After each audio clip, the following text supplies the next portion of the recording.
What is going on, everybody? Welcome back here to the channel. I'm Sean Davis. Do me a big favor, hit that thumbs up button as hard as you possibly can, and subscribe here to the channel. Turn on those post notification bells as well, so you never miss any content or coverage of the Lakers. I wanted to do a little bit different, a different video today. I kind of wanted to discuss how far away are the Lakers actually from contending and being an NBA championship caliber team. Kind of just looking at the landscape of the NBA heading into next season. Now, obviously, with the Lakers this season, or heading into this offseason, rather, they have the Luka Doncic extension that's pending. They obviously want to address the backup big spot or the starting big spot, honestly. I think Dorian Finney-Smith as well is up for it. Dorian Finney-Smith is actually a free agent. He has a player option. Same with LeBron James. So Lakers have some very important decisions to make entering next season, coming off of a 50-win season that did unfortunately land themselves with a first-round exit. The Western Conference is only going to get better. The Dallas Mavericks are expected to get back healthy entering next season, and they also now have the number 1 overall pick and have the option to, if they so choose, to trade it and go get a guy like a Giannis if they wanted to, or to just stay put and go get themselves Cooper Flag to add to their core already. Golden State, you're getting Steph back healthy next season. Golden State's returning most of that core. Minnesota's only building. Denver has Jokic. OKC is, in theory, only going to get better. And then Houston also, in theory, is only going to get better. And maybe not OKC from a regular season outputs. Like, they won 68 games. I doubt they win 70 or 71 or whatever case may be. But Portland and teams like Portland, San Antonio, and the Pelicans even are that were, bad to competitively tough outs in the Western Conference this season are all expected to get better and healthier. So the West is kind of tough. The West is tough. The only teams you look at the West right now, you're like, they don't scare me one bit is honestly probably the Utah Jazz. Phoenix are frauds in my opinion. And there's like the Kings and Memphis and the Clippers. Like the more years go by with the Clippers, the more and more I'm just like not convinced on them. But I say all that to say again, like what does competing in the West, competing for a title actually look for the Lakers as we are now entering year one, truly year one of the Luka Doncic era? And there's a couple of big pieces, a couple of big things I think the Lakers need to add to this roster. And number one, I feel like I always got to start off with this, the Austin Reaves variable. Again, he's eligible for a 4-year, $89 million extension this summer. I want to say it's August 2nd, same day as Luka, if I recall correctly. And if he accepts that, awesome sauce. I'd be over the moon, ecstatic. You're talking about one of the best contracts in the league still, actually. For what his value is, what he's producing for you, you're still looking at one of the better pound for pound contracts in the league for any third playoff star. But I do think that the Lakers are probably not going to go that route. I think they're going to let Austin, they're not going to tell him, no, don't take the deal. They're going to offer it to him. But I still think the most likely outcome is Austin declines it and they work out a much bigger extension next summer, just based off the wording. We've already heard how the Lakers view Austin Reaves as an all-star caliber player, and they want an all-star caliber piece in return for Austin Reaves. So if that's the case, you got to pay Austin Reaves all-star caliber money, which is in the $30+ million range. Look at Emmanuel Quickly. You look at even Darius Garland. I hate that that's the next name that came to my mind, but he was. So I think that's the most likely outcome. I am not just willy-nilly trading Austin Reaves either. I think we've seen a lot of that stuff on the timeline in terms of Lakers Twitter and what the Lakers may do with Austin Reaves. I'm not just trading him for Herb Jones, for example. I'm not doing that. LeBron's 41, not 35.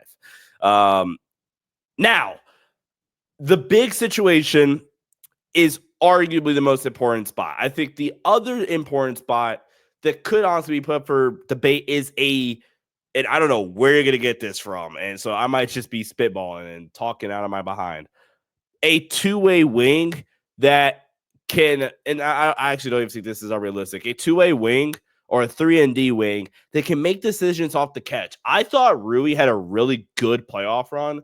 I thought he redeemed himself, especially later on in that series, in the Minnesota series.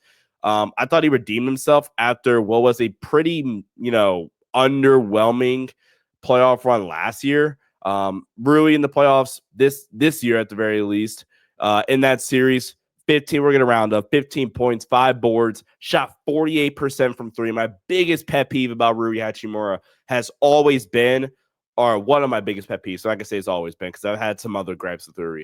But one of my biggest pet peeves about Rui was his three-point shooting volume, which is never a high volume three-point shooter that teams ever really had to care about. If we compare this year's playoff series against the Timberwolves to last year's playoff series against the Nuggets, Rui took 2.8 three-point attempts per game in the Nuggets series. If we go back a year prior, 2.3 against the Nuggets in the conference finals, 1.5 against the Warriors in the second round, 3.5 against Memphis.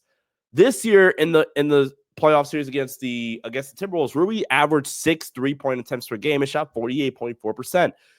The higher volume just leaves a much larger room for growth in, high impact shooting production. And even if you aren't shooting the ball well, you're getting up 6-7 threes a game. The only game in that series for Rui where he took less than 4 threes a game would have been game 2. So you're getting up 4, 5, 6, 7. He took 10 threes in game 4. You get that high of a volume up from 3. Teams are eventually going to have to close out to you a little bit higher than they would have when you're averaging 2 3-point attempts per game. We're going to live with you taking those 2 threes. And if you make both of them, kudos. Like, we don't care. But I think the Lakers need another 3-and-D wing that can legitimately attack closeouts and make that secondary play. You look at Aaron Nesmith, and it sucks. I want Aaron Nesmith so bad at the deadline. And it probably really wasn't even realistic. But what makes Aaron Nesmith, more specifically, what makes the Pacers function so well around that, around Tyrese Haliburton, even if you go back to the Dallas Mavericks team from last year a little bit with Luka that made the Western Conference Finals run, both of those teams, specifically the Pacers, though, have guys that can consistently make plays off the catch and always hit that next read and make the next pass. And the Lakers just need more of those guys on the roster that are also not defensive liabilities, that also can hit the 3 ball.